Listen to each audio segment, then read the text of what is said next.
শীতকালে সকলেই ঘুরতে যেতে পছন্দ করেন। চিৎকার কোলাহলের বাইরে এক ফালি আনন্দের জন্য সকলে পছন্দ করেন জঙ্গলে ঘেরা গ্রাম কিংবা সবুজে ঘেরা কোনো ঘোরার জায়গা। সারাদিনের ক্লান্তি ভুলে অন্তত একদিনের জন্য ঘুরে যেতে পারেন জঙ্গলমহলের এই জায়গা থেকে। একদিকে যেমন পাথরের গা বেয়ে শান্ত জল পড়ার কুলুকুলু শব্দ, তেমনি সবুজে ঘেরা চারপাশ মুগ্ধ করবে আপনাকে। কাজের চাপ আর ক্লান্তি ভুলে একদিনের জন্য পরিবার বন্ধুদের নিয়ে ঘুরে দেখতে পারেন জঙ্গলমহল ঝাড়গ্রামের বেলপাহাড়ির ঘাগরা। কলকাতা শহরের খুব কাছে জঙ্গলমহলের এই গ্রাম ধীরে ধীরে পরিচিতি পেয়েছে পর্যটন মানচিত্রে। চারিদিকে ছোট বড় পাহাড়ে ঘেরা বেলপাহাড়ির এই জায়গা, মাঝে ছোট্ট শান্ত জলপ্রপাত। শীতের সময় এমনকি সারা বছর কম বেশি পর্যটকদের আনাগোনা থাকে এখানে।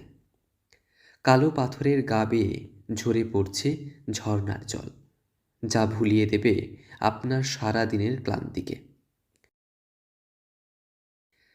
ঝাড়গ্রাম শহর থেকে মাত্র ৩৭ কিলোমিটার দূরে বেলপাহাড়ির গ্রাম ঘাগরা। একদিকে যেমন সবুজে ঘেরা প্রকৃতির স্বাদ, তেমনি আশেপাশে আদিবাসী সংস্কৃতি মন কাড়বে আপনার। একদিনের ছুটিতে অবশ্যই ঘুরে দেখতে পারেন ঘাগরা ফলস। যারা ঘুরতে যেতে পছন্দ করেন কিংবা অফিসের কচকচানি পরিবারের চাপ সামলে ক্লান্ত, তারা অবশ্যই ঘুরে দেখতে পারেন জঙ্গলমহলের এই বিশেষ জায়গা থেকে।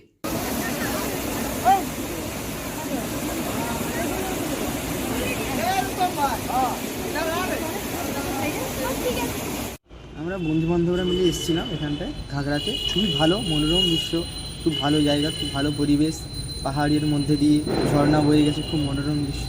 ছোটোবেলা থেকে আমরা প্রতিনিয়ত বাড়ি থেকে বেরোলেই আমাদের কানে বিভিন্ন রকমের আওয়াজ আসছে, সেখান থেকে বিরতি রেখে আমরা আজকে এখানে ঘুরতে এসেছি। খুবই মনোরম দৃশ্য। বাড়ি সন্ধে হয়ে গেছে, এখনও কিন্তু বাড়ি যেতে ইচ্ছে নেই।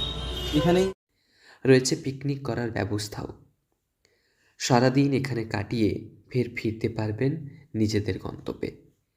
কলকাতা শহর থেকে বেশ কাছেই এই ঘোরার জায়গা। শুধু তাই নয়, পাশাপাশি ঝাড়গ্রামের একাধিক জায়গায়ও ঘুরে দেখতে পারবেন অনায়াসে। ঝাড়গ্রাম থেকে রঞ্জন চন্দের রিপোর্ট, লোকাল 18 বাংলা।